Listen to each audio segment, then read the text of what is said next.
નમસ્કાર, ખૂબ સ્વાગત છે આપનું વીટીવી ન્યૂઝમાં. હું છું આપની સાથે રાધા. મહામંથનમાં આજે આપણે બે મુદ્દા પર વાત કરવી છે.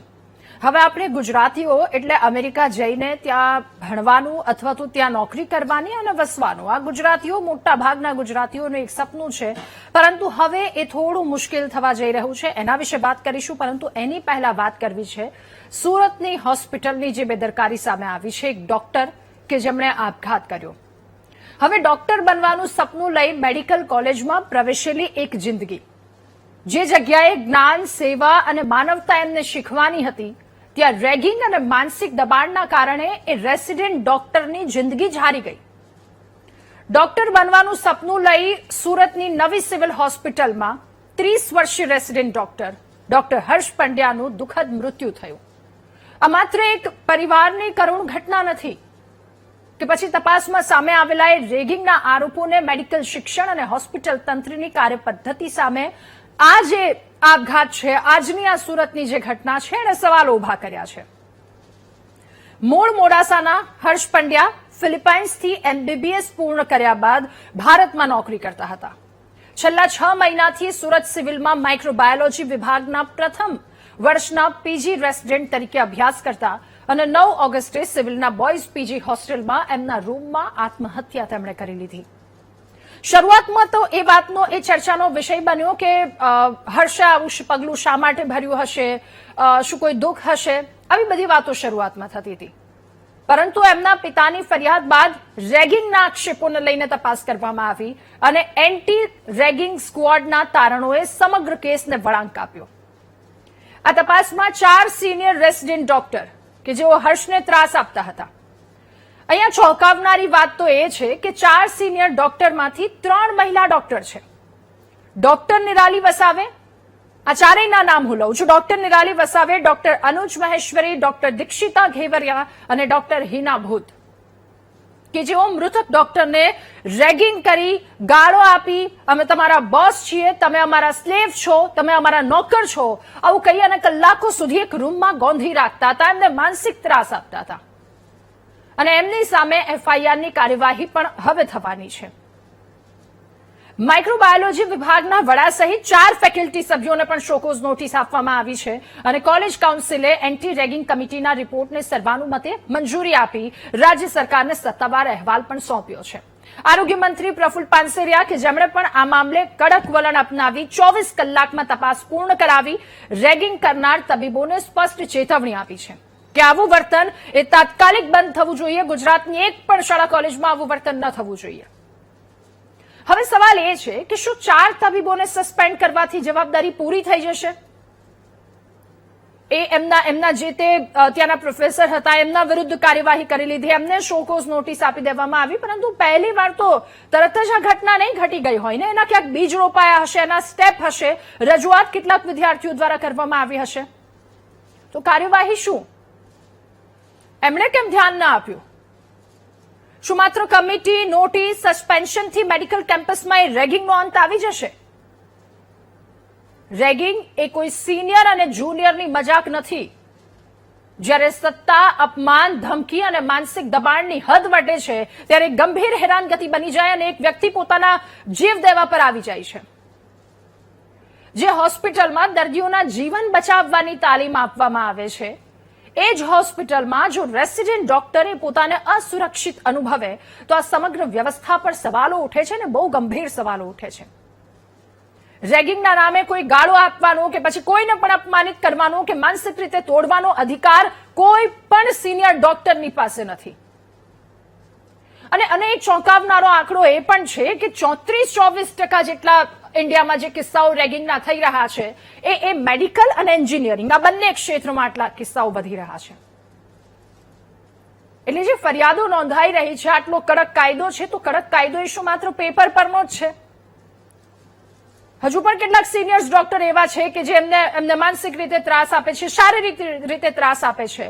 એટલે એક સવાલની સાથે આજનું મહામંથન જેના પર ચર્ચા કરવી છે કે જીવ લેવાની સજા, એક વ્યક્તિનો જીવ લઈ લીધો અને ખાલી એની સજા એ 6 મહિનાનું સસ્પેન્શન. શું આટલી જ કાર્યવાહી કરવામાં આવશે કે કાર્યવાહી આગળના સમયમાં હજુ પણ કડક રહેશે? આ સવાલની સાથે મહામંથનનો આ પહેલો મુદ્દો જેના પર કરીશું ચર્ચા.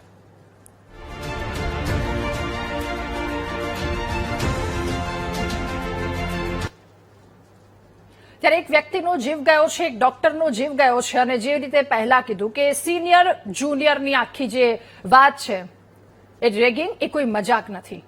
એક વ્યક્તિનો જીવ ગયો છે અને આવા તો કેટલાય વિદ્યાર્થીઓ, કેટલાય લોકો કે જેમના જીવ ગયા છે, કિસ્સાઓ સામે આવ્યા છે, ગુજરાતમાં પણ સામે આવ્યા છે. આજ મુદ્દા પર ચર્ચા કરીશું. આપણી સાથે મૃતકના પિતા ડોક્ટર સુભાષભાઈ પંડ્યા જોડાયા છે અને સિવિલ સુપ્રિન્ટેન્ડન્ટ સુરતથી ડોક્ટર પારુલ વડગામા આપણી સાથે જોડાયા છે. આ બંનેનું સ્વાગત છે મહામંથનમાં. શરૂઆત ડોક્ટર સુભાષ આપનાથી. સર, આજની આ ઘટના ખૂબ દુઃખદ છે. આપે આપનો દીકરો ગુમાવ્યો છે. તમે હર્ષની સાથે છેલ્લી વાતચીતમાં એમની વર્તણૂક પરથી તમને લાગ્યું હતું કે આ હદ સુધી માનસિક ત્રાસ આપવામાં આવ્યો હશે? તમારી છેલ્લી એમની સાથે વાતચીત ક્યારે થઈ હતી અને શું વાતચીત પરથી સર કોઈ અંદાજો આવ્યો હતો? લાગી રહ્યું હતું કારણ કે ટેલિફોન ટિકટોક ઉપર ઘણી વાર વાત થાય કે થોડુંક સિનિયરોનું રહે છે હેરેસમેન્ટ, અને એની વાત ઉપરથી ગંભીરતા પરથી ઢીલા બોલવા પરથી પણ લાગે વતું પરથી કે કંઈક પ્રોબ્લેમ લાગે છે.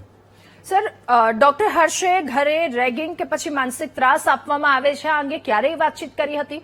છેલ્લી એમની સાથે તમારી શું વાતચીત થઈ? 4-5 દિવસ પહેલા મારે વાત થયેલી એના પાસે. આમ તો અઠવાડિયે રૂટીનની વાત કરું, અઠવાડિયે 10 દિવસે તો રૂટીન વાત થાય. ભાઈ ડિપાર્ટમેન્ટમાં કોઈ પ્રોબ્લેમ, સિનિયરોનો કોઈ પ્રોબ્લેમ, તો મોટાભાગે સિનિયરોનો પ્રોબ્લેમ આવે કે સિનિયરોનું થોડું હેરેસમેન્ટ રહેતું હોય છે વર્કલોડ માટે.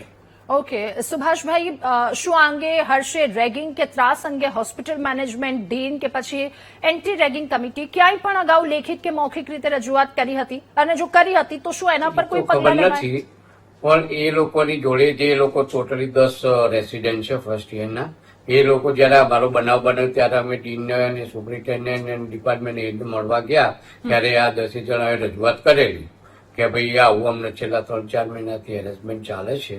અમે વારંવાર રજૂઆતો કરીએ છીએ પણ બહુ ધ્યાન અપાતું નથી. ઓકે, સુભાષભાઈ, 4 ડોક્ટરોને સસ્પેન્ડ કરવામાં આવ્યા છે. એફઆઈઆર પણ થશે એવું કહેવામાં આવી રહ્યું છે. તમે કાર્યવાહીથી સંતુષ્ટ છો? જે કાર્યવાહી કરવામાં આવી રહી છે એફઆઈઆર પાત્ર છે અને ડોક્ટરોને સસ્પેન્ડ કરે છે, પણ 6 મહિનાની સજા એ જીવ સાથે તમે સરખાવો તો ઘણી ઓછી કહેવાય. આટલી કડક સજા કરવી પડે કે જેથી રેગિંગ કરવાવાળાને બીજી વાર ખ્યાલ આવે કે મારે આ વસ્તુ અને સ્વપ્નમાં પણ વિચાર ના આવવો જોઈએ કે હું રેગિંગ કરું. એવી કડક સજા થવી જોઈએ. બિલકુલ સર. આપણી સાથે પારુલ વડગામા પણ છે. મેડમ, હવે આપની પાસેથી જાણવું છે, વિદ્યાર્થીના આપઘાત બાદ એન્ટી રેગિંગ સ્ક્વોડ સહિતના જુદા જુદા એ કયા પ્રકારની ટીમની તપાસમાં કયા પ્રકારનું રેગિંગ થયું હોવાનું સામે આવ્યું અને કેટલું ગંભીર માનવામાં આવી રહ્યું છે? જે તપાસ ચાલી, આપે જણાવ્યું કે આટલા કલાક આમના નિવેદનો લેવામાં આવ્યા, આટલા કલાક આમના નિવેદનો લેવામાં આવ્યા, એના પરથી ગંભીરતાનો એ ખ્યાલ આવ્યો હશે. તો આ કેટલું ગંભીર મનાઈ રહ્યું છે આ સમગ્ર મામલો?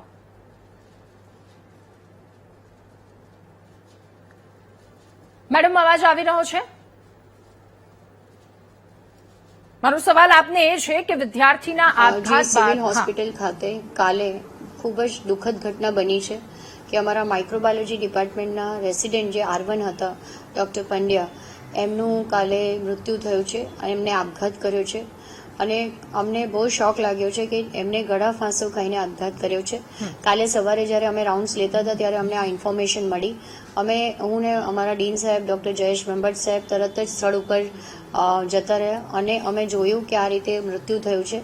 સાંજે 5 વાગે અમને એવી ઇન્ફોર્મેશન મળી લખાણમાં કે આ રીતે R1 દ્વારા લખાણ મળ્યું. 9 R1એ કમ્પ્લેન કરી છે કે R2 અમારું રેગિંગ કરતા હતા, R2 અમને ગમે તેવા અપશબ્દો બોલતા હતા.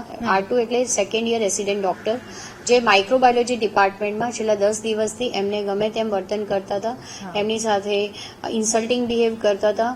અને એના કારણે અમે અર્જન્ટ બેઝિસ ઉપર રાતે 8 વાગે આપણી એન્ટી રેગિંગ સ્ક્વેડની મિટિંગ બોલાવી. એ સ્ક્વેડે માઇક્રોબાયોલોજી ડિપાર્ટમેન્ટના તમામ ડોક્ટર્સ, તમામ resident doctors, faculty doctors, nurses, ત્યાં સ્ટાફ હોય, જે ટેકનિશિયન સ્ટાફ હોય અને સર્વન્ટ્સ તમામના સિંગલ નિવેદન લીધા છે. બહુ જ કોન્ફિડેન્શિયલ નિવેદન છે. એના ઉપરથી એન્ટી રેગિંગ સ્ક્વેડે એ તારણ ઉપર આવ્યું કે R2 દ્વારા R1 નું રેગિંગ થયેલ છે. રેગિંગમાં ખાસ કરીને વર્બલ છે, કોઈ મારામારી નથી, અને હ્યુમિલિએશન છે, અને અલગ રૂમમાં બેસાડીને એમને ગાળાગાળી કરવીને ગુસ્સે થવું, એ બધું રેગિંગના વિષય છે. અને એ રેગિંગની પરિભાષામાં ફ્રીક થાય છે, એટલે એ વિષય આપણે એન્ટી રેગિંગ કમિટી પાસે લઈ ગયા. રાત્રે 12 વાગે એન્ટી રેગિંગ કમિટીની મિટિંગ થઈ. રાતે 2 વાગે એન્ટી રેગિંગ કમિટીની મિટિંગમાં નિર્ણય આવ્યો કે આ ચારે ચાર જે R2 રેસિડેન્ટ જે રેગિંગ કરી રહ્યા છે એમને સસ્પેન્શન કરવું જોઈએ. 6 મહિનાનું સસ્પેન્શન એમને કરી દીધું. સાથે સાથે જે ફેકલ્ટીઝ એને માટે રિસ્પોન્સિબલ છે એ લોકોને બી શોકોઝ નોટિસ અપાઈ છે, હેડ ઓફ ડિપાર્ટમેન્ટને, એમના પીજી ટીચરને તથા બીજા 2 જે ડોક્ટર્સ છે એમને પણ, કારણ કે છોકરાઓ એમની પાસે વર્કલોડના ઇશ્યુઝ લઈને ગયા હતા, જે એમને સાંભળ્યા બી હતા પણ કંઈ નિષ્કર્ષ ઉપર આવી શક્યા નહોતા.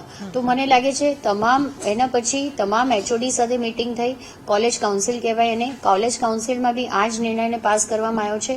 અને ડીન સાહેબ દ્વારા અને અમારા દ્વારા બધા HODsને સૂચના અપાઈ છે કે પોતાના રેસિડેન્ટ સાથે ડાયરેક્ટ કમ્યુનિકેશનમાં રહેવું, કમ્યુનિકેશન ગેપ ઘટાડવો, સાથે સાથે એ લોકોના કોઈ ઇશ્યુઝ હોય તો ઇમિડિયેટલી એને સોર્ટ આઉટ કરવા. માની લો એવા ઇશ્યુઝ હોય કે જ્યાં અમારી જરૂર પડતી હોય તો અમારા સુધી વિષય લાવો, પણ રેસિડેન્ટ્સ R1 સાથે એક ડાયરેક્ટ કમ્યુનિકેશન રાખશે. અને R2 એ રેસિડેન્ટ્સ ઉપર બોસિંગ કરવાની જરૂર નથી.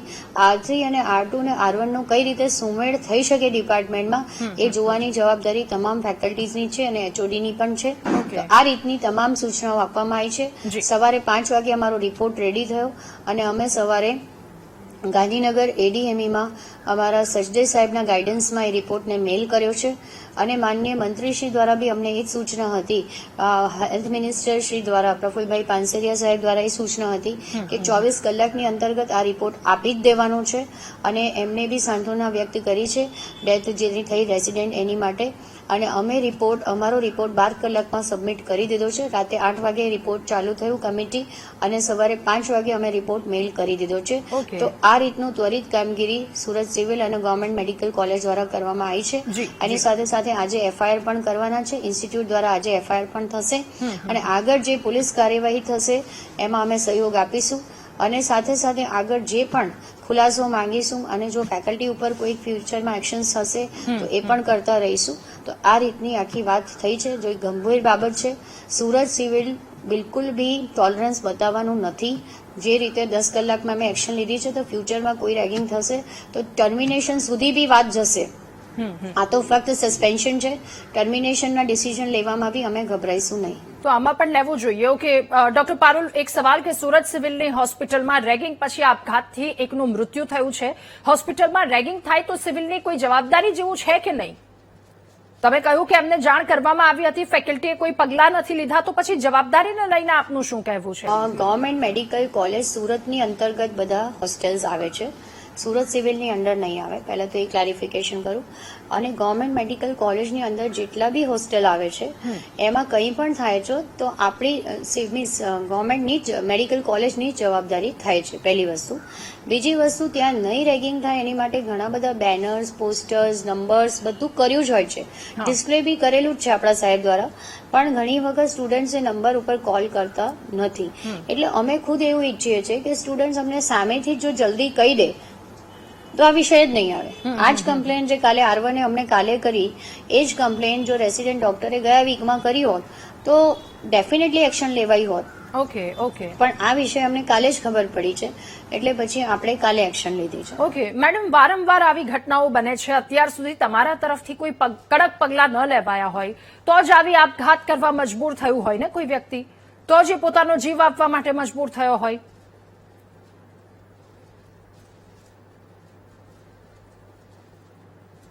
કડક પગલાં હજી બી જરૂર હશે તો હજી બી લઈશું, આપણને વાંધો જ નથી. અને છેલ્લી ઘટના કદાચ 3-1 વર્ષ પહેલા બની હતી મારા ખ્યાલ મુજબ. અને અત્યારે બી જો આ ફેઝમાં બી જો આગળ જતા આપણે વધારે કડક સજાની જરૂર પડશે તો એ પણ લઈ લઈશું. એનો બી બિલકુલ કોલેજને વાંધો નથી. 1 by 1 સ્ટેપ બાય સ્ટેપ આપણે દરેક વસ્તુમાં આગળ વધીશું. ઓકે, એક વિદ્યાર્થીનો જીવ ગયો છે મેમ, અને 6 મહિના માટે વિદ્યાર્થીઓને સસ્પેન્ડ કરવામાં આવ્યા, જેમની પાછળ જવાબદાર છે. તમને લાગે છે કે કોઈના જીવની કિંમત એ 6 મહિનાના સસ્પેન્શન પૂરતી જ હોવી જોઈએ? નહીં, કોઈના જીવની કિંમત 6 મહિના હોઈ જ ના શકે.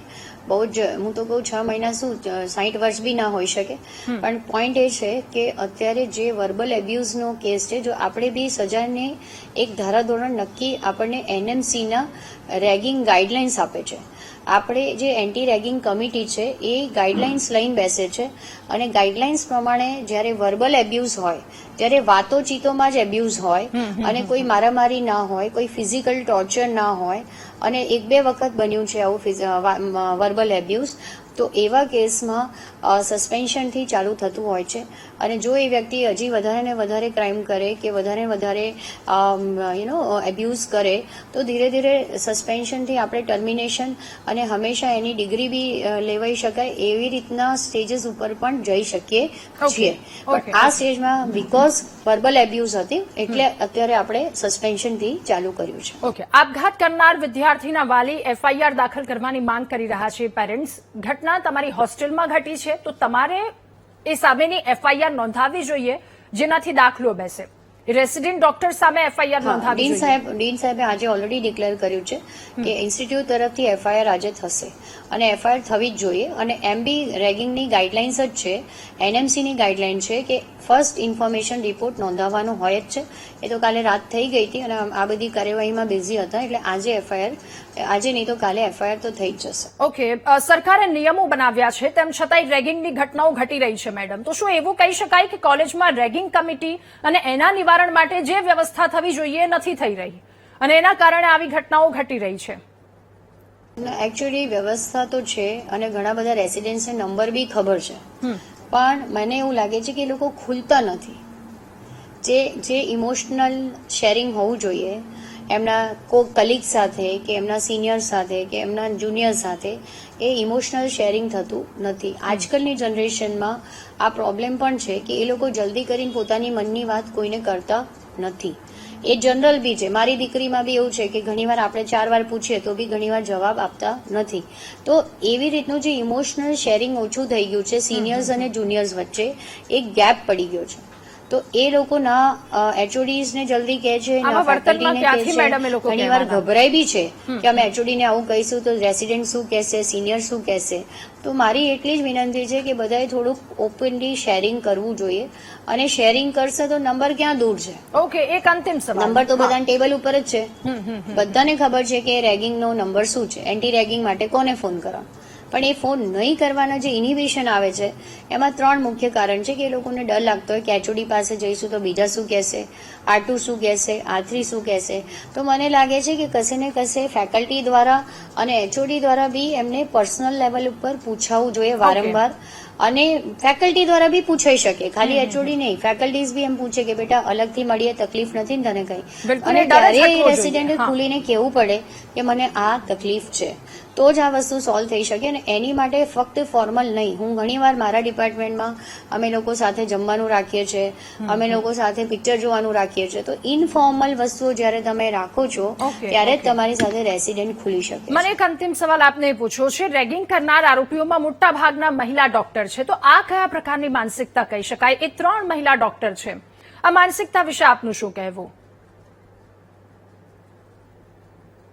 દેખો, મહિલાઓ અને જેન્ટ્સને હું બહુ અલગ જોતી નથી. અમારા ફિલ્ડમાં મહિલાઓ હોય એ બી ઓપરેશન કરે છે, ન્યુરોના ઓપરેશન કરી નાખે, હાડકાના કરી નાખે. એટલે મેડિકલ ફિલ્ડમાં અમે મહિલાઓને જેન્ટ્સને અલગ જોતા જ નથી.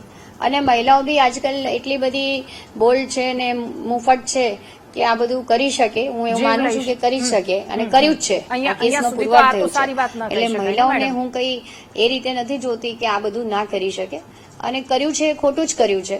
પણ મહિલાઓ બી આજકાલ બોલ્ડ તો થઈ જ ગઈ છે અને એ લોકો કામગીરીમાં બી આગળ તો છે જ. પણ કામગીરીમાં આગળ હોય એનો મતલબ એ નથી કે ગમે તે વાત કરે. ઓકે ડોક્ટર, આપનો આભાર. ફરી એકવાર ડોક્ટર સુભાષ, આપની પાસે હોસ્પિટલમાં રેગિંગ રોકવામાં જે બેદરકારી સામે આવી છે એ અંગે તમે સરકાર અને પોલીસ પ્રશાસનની પાસે કેવા કડક પગલાંની માંગ કરી રહ્યા છો? સરકારને, પોલીસને બધા જ પગલા લે, પણ એ સાથે સાથે ત્યાંનું જે વાતાવરણ છે, વહીવટી તંત્ર, ત્યાંનું જે લોકલ તંત્ર, એ જેટલું એક્ટિવ હોય અને જેટલું એનું વ્યવસ્થિત મેનેજમેન્ટ કરે એટલા જ આવા પ્રશ્નો ઓછા થઈ શકે. પોલીસ અને સરકાર તો ઠીક છે, પોલીસ કાયદો છે કે ભાઈ ગમે ત્યાં ઠોકવું નહીં, આ ના કરવું પડે, એનાથી ત્યાં લોકો એ થાય છે. એટલે કડકમાં કડક કાર્યવાહી માટે કડકમાં કડક ત્યાં જે લોકલ તંત્ર છે ને એ કડક નિયમ સાથે વર્તે તો જ આ બાબતમાં કંઈક ઇમ્પ્રુવમેન્ટ થઈ શકે. ઓકે સુભાષભાઈ, ઘણી જગ્યાએ રેગિંગ થાય છે, ડોક્ટર વિદ્યાર્થીઓ આવી સ્થિતિમાંથી પસાર થાય છે, તો આ સિસ્ટમની સામે તમે માતા પિતાને શું સંદેશ આપવા માંગો છો કે બીજા કોઈ પોતાનો દીકરો આવી રીતે ન ગુમાવે? માતા પિતાને હું પણ આ ફિલ્ડમાં રહી ચૂકું છું, બરોબર. હવે માતા પિતાને તો આવી બાબતની કઈ ખબર હોતી નથી ખાસ, પણ એના ગણેલા એ ફિલ્ડમાં હોય તો હોય. બાકી હવે રેગિંગમાં તો કેવું છે કે તમે પોસ્ટ ગ્રેજ્યુએશનમાં હાયર ડિગ્રી મેળવતા હોય એટલે આ લોકો એવું જ માને છે કે રેગિંગ એ તો રૂટીન પ્રોસેસ છે, પણ તમારી રૂટીન પ્રોસેસમાં કોઈનો જાન જાય એ ક્યારેય યોગ્ય હોઈ શકે નહીં અને એ ક્યારેય ચલાવી લેવાય નહીં. બિલકુલ. એક સવાલ એ કે ન્યાય માટે તમારી લડત શું રહેશે? ન્યાય માટે અમારી તો લડત એ છે કે હવે જીવ અમારો તો બાળકનો ગયો છે, હવે આનાથી એના માટે જે એના સમકક્ષ જેટલી સજા હોય એટલી આપો. સજા એવી હોવી જોઈએ કે જેથી એને બીજી વાર સપનામાં પણ રેગિંગ કરવાનો વિચાર ના આવવો જોઈએ. એનું નામ સજા કહેવાય. સજા તો થાય પણ સજા એવી થાય કે ચોર જેવી સજા થશે. ગુનો કરે, ચોરી કરે, સજા થાય 2 મહિને પાછો આવે, પાછો ડબલ ચોરી કરે. આ રેગિંગમાં પણ આવું જોઈએ છે, તમને સામાન્ય સજા કરો 6 મહિના પછી એ ડબલ જોરથી ડબલ રેગિંગ કરશે. ઓકે સુભાષભાઈ, ડોક્ટર પારુલ, આ બંનેનો ખૂબ આભાર મહામંથનમાં અમારી સાથે જોડાયા આ મુદ્દા પર ચર્ચા કરવા બદલ. એટલે એક જિંદગી અહીંયા ગઈ છે, એ શબ્દો જે વર્બલી વાત કરવામાં આવી કે એવી રીતે અબ્યુઝ કરવામાં આવે છે, પરંતુ એ કેટલા કોઈકના દિલ સુધી લાગી જાય છે કે એક વ્યક્તિ પોતાનો જીવ ગુમાવી દે છે. એ વ્યક્તિ પોતાનું, એના પરિવારનું એક સપનું હોય છે, ડિગ્રી હાથમાં આવે છે, એ કેવી અને કેટલી મહેનતથી લેતા હોય છે, એના પરિવાર અને એ જાણે છે. તમારા શબ્દો કોઈકને મોત સુધી પહોંચાડી દે તો એક વખત સ્વયંમાં ઝાંખવું જરૂરી છે.